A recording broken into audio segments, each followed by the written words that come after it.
From the banks of the Colorado River in Lake Mead to the homes and businesses in Southern Nevada, welcome to Water Smarts, the podcast pumping from the heart of Las Vegas, where we engage with the experts who keep the water flowing throughout Southern Nevada. I'm Bronson Mack. And I'm Crystal Zelke. From how we treat it, deliver it, use it, protect it, and conserve it, the Water Smarts podcast is all about water in Southern Nevada. We hope to make you a little smarter about the one thing that keeps us all connected: water.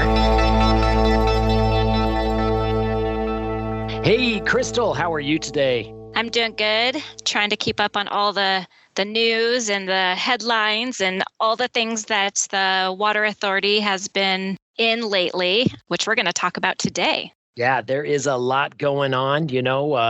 Legislature that wrapped up this year passed AB 356, which is very interesting legislation that is really going to help advance our water conservation efforts here in Southern Nevada. We're going to get into all of that today on the Water Smarts podcast. We are going to be joined by Nevada State Senator Fabian Doñate and Nevada State Assemblyman Howard Watts. They're going to be talking a little bit about that legislation, what it took to get that through the process, what it means for our state, and more specifically for us here in Southern Nevada. But we're going to start with Colby Pellegrino, who is the Deputy General Manager of Water Resources for the Southern Nevada Water Authority. She's going to give us a little bit more perspective on what this new legislation means and how it's going to help save water. Colby Pellegrino, welcome back to the Water Smarts podcast. Hey, Bronson, I'm happy to be back. Thank you for having me. Well, we always appreciate your time here on Water Smarts. And Colby, recently Governor Sisolak signed Assembly Bill 356 into law. And Assembly Bill 356 targets non-functional grass, or what many of us just call decorative or ornamental, or I guess the better term might be useless grass. And AB 356 prohibits the use of Colorado River water to irrigate that type of grass, which ultimately means that grass is going to have to be replaced. Can you provide a little bit more detail for our listeners about this requirement and how much grass are we talking about? Sure, Bronson. So I think that to set the stage for exactly what non-functional turf is, the easiest place to identify it is a median. If there is grass in the middle of 6 lanes of traffic, nobody's having a picnic there.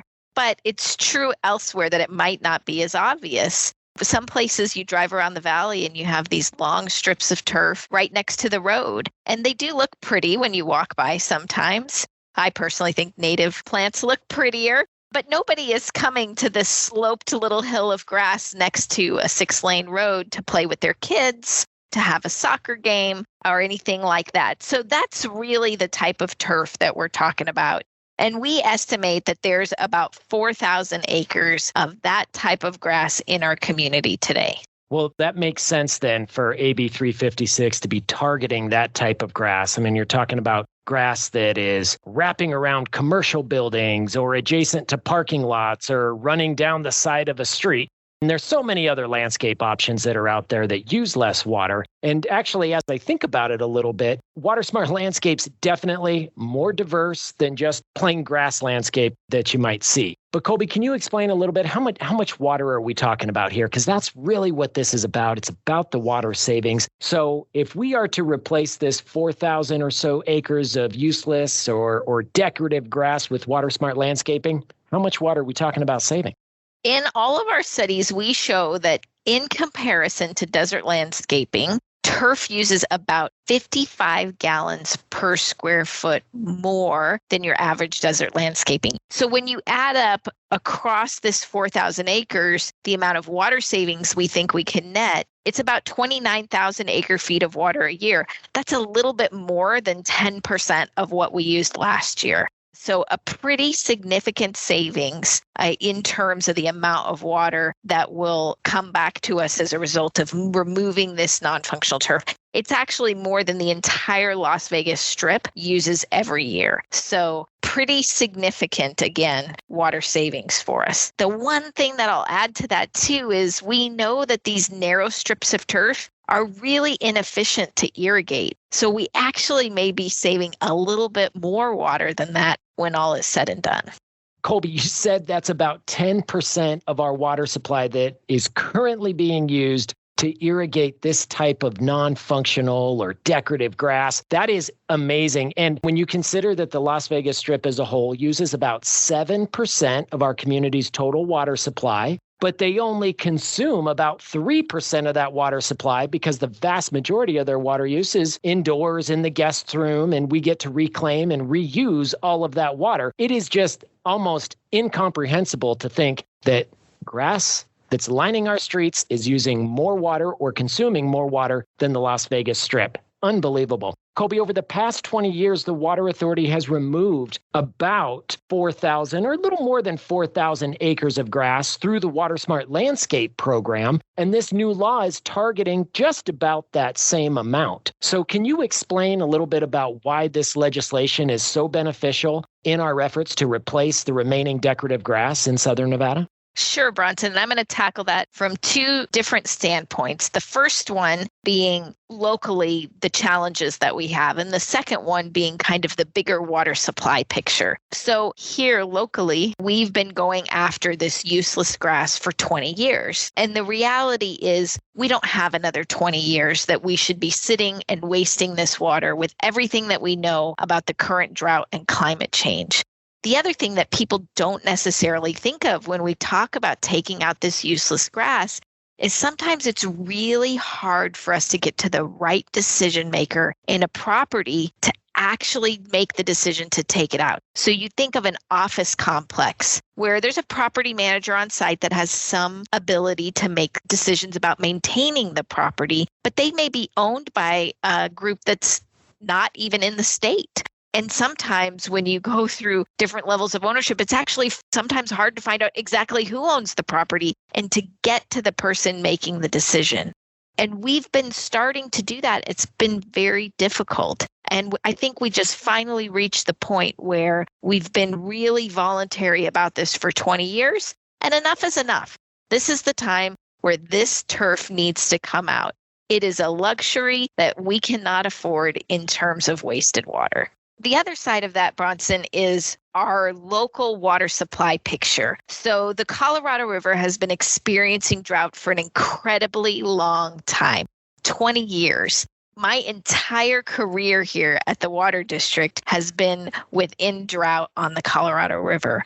People graduating high school and moving into college, their entire life we've been messaging the community that we're in drought. But we're at a level today in Lake Mead and Lake Powell, the two primary reservoirs, that's lower than it's ever been. We're down to less than a third of the storage capacity in those two reservoirs. And most of our projections show that even with average hydrology, because of how hot and how dry it is, we're not going to see the reservoirs coming up anytime soon. And that means we need to be prepared to take shortages on the Colorado River. Those shortages will reduce our water supply combined in January 2022 to the tune of about 7 billion gallons of water. So we really don't see a direct impact from that shortage because we've conserved enough to where we're using less today than what we're allocated on the river under that first shortage tier. But we need to double down. We need to do more. And we would like to continue to be proactive about conserving water instead of reactive. And with everything we're seeing on the river, that means that we really need to double down on those conservation efforts and really go after these things that don't make sense. Well, Colby, you're really painting a picture here for really the importance of water conservation in Southern Nevada. I mean, that's following the watering restrictions, making sure that you're watering on the right days, that you're not watering out of compliance there, reporting water waste, and of course, if we've been talking about here, getting rid of that useless grass. But as we talk about conservation and what you shared there on shortages for the Colorado River, I'm sure that our listeners are interested in what's going to happen next with the Colorado River. We got shortages coming up. Those were all agreed to back in 2007. But there is another round of discussions with all of the Colorado River partners. So can you share with us a little bit about what's coming up with Colorado River coordination and with the other basin states over the next few years? First, I'll share a kind of funny story as my neighbor came over after reading one of the recent articles in Lake Mead, and she was like, Colby, I feel like we don't have a plan and we need a plan. And I said to her, Carrie, we do have a plan. We've had a plan since 2007, and our water agency has been planning for it long before that. So we have a plan in place today that goes through 2026. And as Lake Mead's elevation falls, we take greater shortages. And should we get to a level where the existing shortages might not be enough to protect Lake Mead, we are required to come back to the table and talk about what additional steps we need to take. I just wanted to throw that out there, that there is a plan. We just don't hear about it because we haven't had to implement it yet. That's coming into play. But what's also happening on the river is because those guidelines expire in 2026, we are beginning negotiating with the other states and water users on the river to talk about what comes next. When we entered into the drought contingency plan agreements, which took effect in 2019, and the first year we operated under them was 2020, they were meant to be this temporary action that occurred until 2026 because this renegotiation was on the horizon. And we are really going to look at holistically what the future flows of the river are going to look like, what climate change and drought mean for the Colorado River. And we know, sitting here today and having experienced this 20-year drought, which is the worst drought in recorded history, that we need to do more. Not everyone on the river is doing the same amount to conserve right now. And there's a lot of different reasons for that. Maybe their priority within the state, maybe the water resources that are available to them. Their conservation might not look like our conservation. But the reality is the future of the Colorado River is hotter and drier. And everyone needs to come back home, look in their house, and figure out what they can do to do more with less. We've shown that we can do that in this community. We are using less water today per capita and total withdrawals from the Colorado River than we were in 2002, despite our population growing by 52%. And that story is true for the urban areas in Arizona and in California that use Colorado River water. But we know that everyone needs to do more. And with 1.8% of the allocated water on the river, if we're going to have our voice heard, we really need to set the bar. And we need to continue to be the best that we can be when it comes to water conservation. We're the driest state in the nation. We are the driest large metropolitan city in the nation. And it's incumbent upon us to continue to set the bar when it comes to water conservation. Yeah, and when we think about water conservation, it's not what is the water conservation that my neighbor is doing, or what are the conservation things that the park across the street are doing. It's really, what am I doing today to conserve? Am I following those watering restrictions? Can I scale back on the amount of water that I'm putting on my landscaping? Should I be reporting that water that is running down the gutter that I just drove by at the intersection? The answer is yes. Exactly. You should be reporting that water waste. And we need the entire community to continue to rally around water conservation and not just do your part, but really contribute. Do something more. Do something a little bit extra when it comes to conservation, especially with water outdoors. I find it really encouraging that AB 356 was able to pass the legislature with broad support. I mean, representatives from all of the political parties here in Southern Nevada and in Northern Nevada supported that legislation. It also had broad support from the business community and environmental groups. And we invited two of Nevada's key legislators with us here on the podcast today. We're going to hear from Senator Fabian Doñate and Assemblyman Howard Watts, who played an instrumental role, both of them, in getting this legislation through the process and over to the governor's desk. And joining us today on the Water Smarts podcast is Assemblyman Howard Watts, representing Assembly District 15 here in Southern Nevada. Assemblyman Watts, thank you so much for joining us on the Water Smarts podcast. Hey, thank you so much for having me, Bronson. Glad to be here. So, Assemblyman, I think that it's important for our listeners to kind of understand, and I know that obviously a lot of your constituents know who you are and know your background and your rich history here in Southern Nevada, but maybe not all of our listeners do. You have been a major player, not just in Southern Nevada, but in the state of Nevada in protecting our state's natural resources, protecting our public lands throughout Nevada, and not just as an elected leader, which you are today, but prior to your life in public office. You worked with the Great Basin Water Network, and you did a lot on voter registration efforts in the past, and you've really established yourself as a community leader and a supporter of public interest causes. And you've also been a huge proponent of water conservation.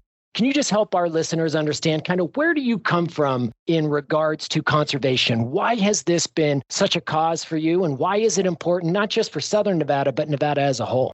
Thank you so much for the kind and generous words in the introduction. I appreciate it. I was born and raised here in Las Vegas, so I deeply care about the community. I've fallen in love with not only Southern Nevada, but the whole state, as I've had the opportunity to travel around and visit the different areas and really just take in the beauty that's across the state and the natural resources. And particularly as I kind of got into college, I started learning a lot more about our natural resources and about the policy that guides them. And it really just became a passion for me. And so that's why, whether it was kind of as an activist, whether it was as an advocate with different nonprofit organizations, and now as a legislator, that I'm committed to trying to conserve the beautiful spaces and all of the resources that support them, because everything is tied up together. We have our communities, but there's also plants, animals, our landscapes, our habitat, and all of us rely on water in order to survive. So figuring out how we can advance water conservation has really been a passion for me, because it is a scarce resource. We're in the driest state in the country. We get the least precipitation of any state in the United States. Las Vegas, I think, is the driest major metropolitan area in the United States. We get 4 inches on average, and we haven't been hitting average recently. So to me, the sustainability of our community into the future and our ability to enjoy all that this state has to offer depends on making sure that we have water resources available for our future. And one of the easiest ways that we can do that, because as you know, most of Nevada's residents depend on the Colorado River, a river that's shared among 7 states and the nation of Mexico, supports huge amount of economic activity, people, agriculture, and it's a system that's under stress, and it's not very easy to add water to the system. So the biggest way that we can make sure that we can sustain ourselves into the future is through conservation. Not only is it logistically the easiest, it's also the most cost effective. And so in my first legislative session in 2019, worked to establish statewide standards, building on some of the great work that has already happened in Southern Nevada, but making sure that we implement that as a baseline across all of our communities to make sure that we're being water smart with some of our indoor water fixtures, and making sure that all communities in this state are building in plans to conserve water, make sure we're not losing water through leaks in our systems. And then when we had the opportunity to move this initiative forward with AB 356 this session to help save about 10% of our state's Colorado River allocation, I couldn't have been happier to be involved in helping to move that through the process at the legislature.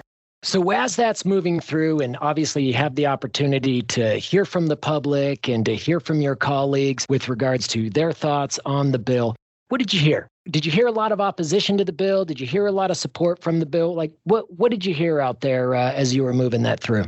I think overall we heard a lot of support. People recognize that we live in a desert and that water is a scarce resource. And so people really do want to see conservation action. And I think the concerns that got brought up were pretty easily addressed, because again, this is ornamental turf. This is grass that no one is using for recreation. A lot of people say the only time someone steps on it is when they're mowing it. Once people realize we're not going to go forcibly rip out someone's yard, we're not getting rid of the park that you love. This is, what we see in certain areas on medians and other areas where it's just sitting there taking up water that we need to sustain our community moving forward. It was impressive how much support there was for it from the community, from conservation organizations, but also from members of the business community who don't necessarily always love getting told that they have to make changes, but understanding that it's a process that we want to support them through, that we want their feedback in how it's developed. And ultimately, they also know that in order to continue to sustain their business and their community, that this is the next step that we need to take. And again, this is something that we've been working on for a long time. Of course, the Water Authority has had its incentive program to help people remove turf and replace it with water smart landscapes, along with so many other conservation initiatives. And just again, looking big picture at the drought situations that we've found ourselves in over the last 20 years and the lowering at Lake Mead and Lake Powell further up the Colorado River, I think a lot of folks realize that this is the next step that we need to take in order to ensure that our community is sustainable for the long term. I have to assume, based on all of the work that you have done over the years to protect the public interest and to really support the community as a whole, just want to get a sense from you. How does it feel to have some legislation that you worked on ultimately make its way through the legislative process, arrive at the governor's desk, receive that signature, and ultimately become a law? How does that make you feel? It feels incredible, Bronson. It really does. Being a legislator is tough work. Here in the state of Nevada, we're a citizen legislature, so we only go into session every other year for a few months where we have to set our budget and pass laws for 2 years. We also have to work our regular day jobs outside of that in order to help pay the bills. Let me be clear, it's the honor and privilege of a lifetime, but it's hard work during those 4 months. We put in long days looking at a lot of different pieces of policy. And when I get to see something like AB 356 get signed into law, it really makes it all worth it and reminds me why I decided to serve the state of Nevada. Working on this bill in particular is really exciting for me, not only because of what it's going to do for our community, but because I think it is the next stage of setting Southern Nevada and the state of Nevada out as a leader and demonstrating to other states along the Colorado River and in the West of what conservation initiatives we need to take on to make sure that we have a sustainable future. Well, Assemblyman Watts, we really appreciate your time and joining us here on the Water Smarts podcast. Thank you so much for your time. Thank you so much for your service. And I hope that you get a little time off and a little relaxation now that the session has wrapped. And congratulations on a successful session. Thanks so much, Bronson. And also joining us today on the podcast, we have Nevada Senator Fabian Donate, who chairs the Senate Natural Resources Committee and who had a key role in the passage of AB 356. Senator, welcome to our Water Smarts podcast. Pleasure to be here. Thank you for inviting me. Before we talk a little bit about the new law, can you just tell us a little bit about yourself? Give us a little of your history and background here in Nevada. Sure. Well, thank you so much for inviting me to this podcast today. I'm really excited for the opportunity just to even talk about some of the cool things that happen in natural resources at the legislature. I am Fabian Donate, and I've been appointed to the state Senate back in February. So I represent Senate District 10, which covers parts of the Las Vegas Strip and Central East Las Vegas. They usually put the new freshman in the Senate to chair natural resources. So that's the lucky committee that I got with earlier this session, which is really cool because I got the chance to learn a lot about some of the issues that help out rural counties, particularly, and also things that I'm passionate about, which is public health. My background stems in the field of public health. That's what I've studied for the last few years, and I just completed my graduate degree in this field. With that background, it was really instrumental diving into the issues like climate change, issues that we all face, and that would be at stake in the Senate Committee on Natural Resources. I got involved within the last few months on these issues, but my background mostly is in the field of public health. Got it. Well, congratulations on getting your graduate degree. So you were an early champion of AB 356, which is legislation to remove non-functional turf in areas like streetscapes and medians, sidewalks, sometimes those big entryways into neighborhoods, not in residents' yards. I just want to be clear about that. And the bill was unanimously passed out of the Senate Natural Resources Committee, which you were the chair of. Can you tell us why this legislation was so important to you and to Southern Nevada? Thank you so much for that question, Crystal. I want to give just a quick context as some of the conversations that happened before this bill came forward and how it came to fruition, because I think that's important sometimes to understand the context. When I first got appointed, I mentioned to a lot of the representatives, both from departments like DCNR, the Department of Conservation and Natural Resources, and to respected members of the Southern Nevada Water Authority that I was particularly interested in water policy. And my inclination to that was because during my undergrad, I wrote a few papers as to the boundaries of international diplomacy and how that affected water resources and the things that could result when we have shortages.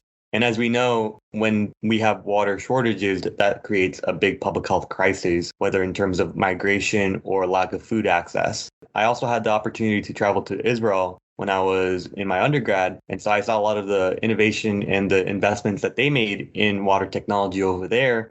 Given that exposure, I knew that that was an issue that we had to prioritize, at least in some sort of conversation within this session, which led to this bill, AB 356. At that point in time, representatives from the Southern Nevada Water Authority asked me, is this something that you would be interested in? And I said, absolutely. For me, particularly as a young state senator, all I ever have known in my entire life is that bathtub rain in Lake Mead. And even within the last few days, scrolling through the news and social media, we already know the devastating effects happening at this moment because of the drought. I think I read within the last few days that Lake Mead is approaching its lowest point, or it's meeting its record lowest point, and it's going to go even beyond that because of the drought that we're experiencing right now. So to leave the legislature without a landmark piece of legislation was not an option, because we can't wait 2 years because we're already behind on water conservation. Luckily, in Nevada, we've already been pioneers in this space. But of course, as we go into negotiations with our water usage in the Colorado River,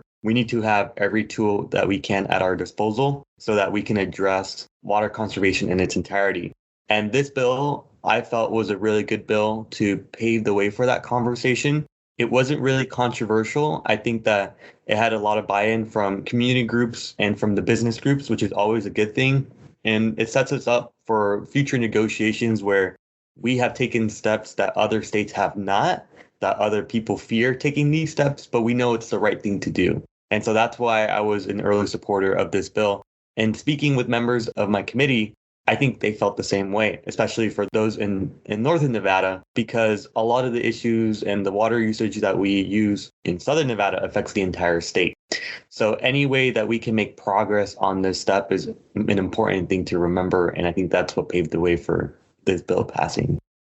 You bring up so many great points, and I really like how you're reminding us the importance of water to all of us for public health, for our economy, just for our general livelihood, how much we depend on it. We can't be without it. So it's important to protect it. Being a freshman senator, how does it feel for you personally to be part of such a landmark legislation? And as you pointed out, that not just will impact us here in Southern Nevada and the state, but in other communities, especially in our region where, the western areas dealing with this drought. I don't think it has hit me yet just how important this legislation has been, because a lot of the work that we're going to be doing within the next few, it's going to be a slow process. We set out a time frame of 5 years to get this bill done, and working with community groups and different stakeholders, it's going to take us a little bit just to get to a point where we can finally conserve just by removing non-functional turf. So for me, I don't know how to feel right now because I'm still processing just how valuable this legislation has been. And it's always a good sign for me because by the time it came over to the Senate side and we had done our hearing for it, we didn't hear many complaints. The few complaints that we heard were dog owners being upset for not having the turf for their dogs and that this bill didn't go far enough. That's good criticism for me because that incentivizes and motivates all of us to keep going at it and to keep going further. And I know that through this piece of legislation, I'm inspired to engage in that conversation and to keep going because this is just the first step. And if it means taking off grass to better serve our state, then let's do that. Let's definitely push forward for that conversation and do something about it. It was a very simple decision, both for Chairman Watts and for myself. And I look forward to seeing what different things can come out of this. Well, Senator, we really appreciate all your hard work and time you put into AB 356 and the legislative session. And we really appreciate you taking time out of your schedule today to talk to us on the Water Smarts podcast. We know you're busy, so good luck out there. Thank you so much. Well, it was really great to hear from Assemblyman Watts and Senator Doñate. We thank them very much for giving us some time here on the Water Smarts podcast. They played a key role in helping to advance the water efficiency here of Southern Nevada. Now, Colby, with AB 356, we know that it's going to help reduce water usage where there is really a lot of opportunity to save, and that's that water usage outdoors by removing that decorative, ornamental, or non-functional turf, whatever we want to characterize it as right now. So can you just share a little bit about how SNWA plans to implement this process going forward and sort of rolling that out to the community?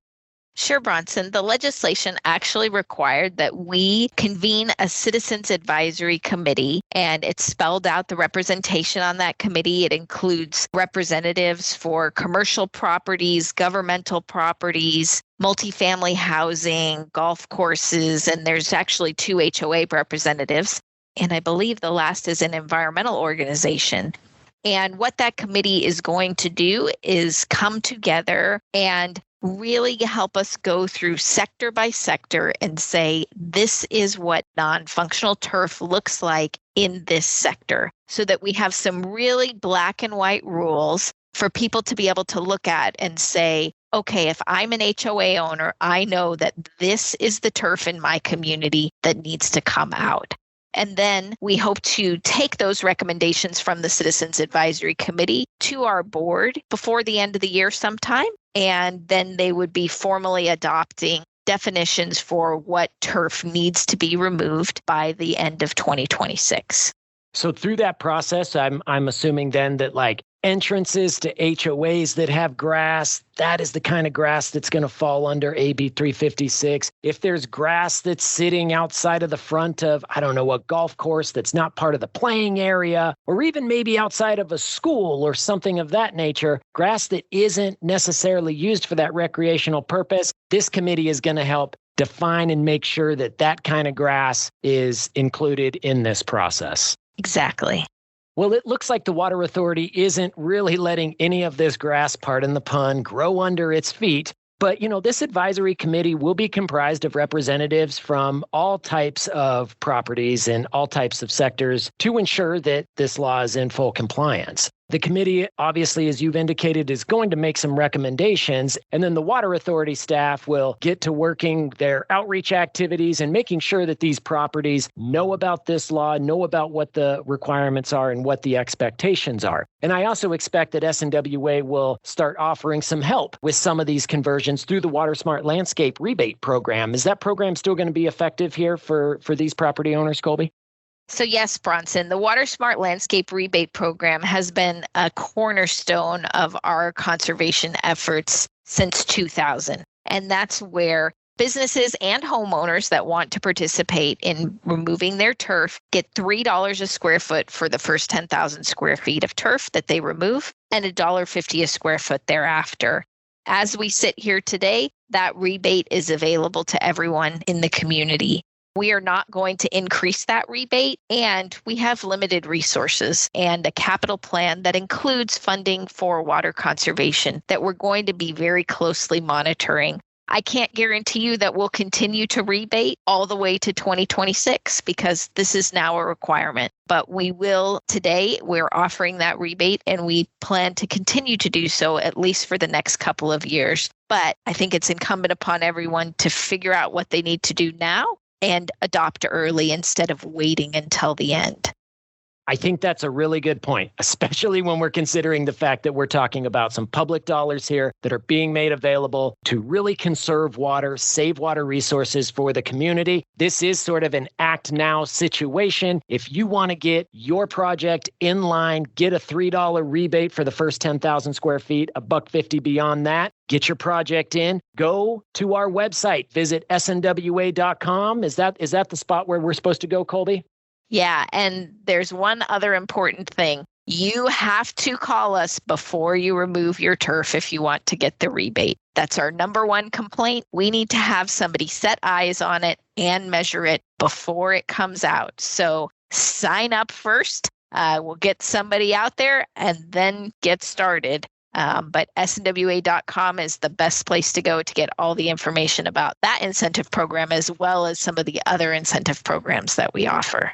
Perfect. Make sure you get your project in, get approved before you start removing grass. That is really important because you don't want to take out that grass and suddenly realize you didn't follow the steps properly and you won't be eligible for that rebate. You know, we've mentioned previously that AB 356 does not target decorative grass in residential front yards, despite the fact that there's still about 1,000 acres of unused grass that is residing in those front yards in our neighborhoods. So, Colby, what do our listeners who still have that grass in those front yards, what do they need to be doing? Should they be getting rid of that water-thirsty grass as well, and would they qualify for the rebate too?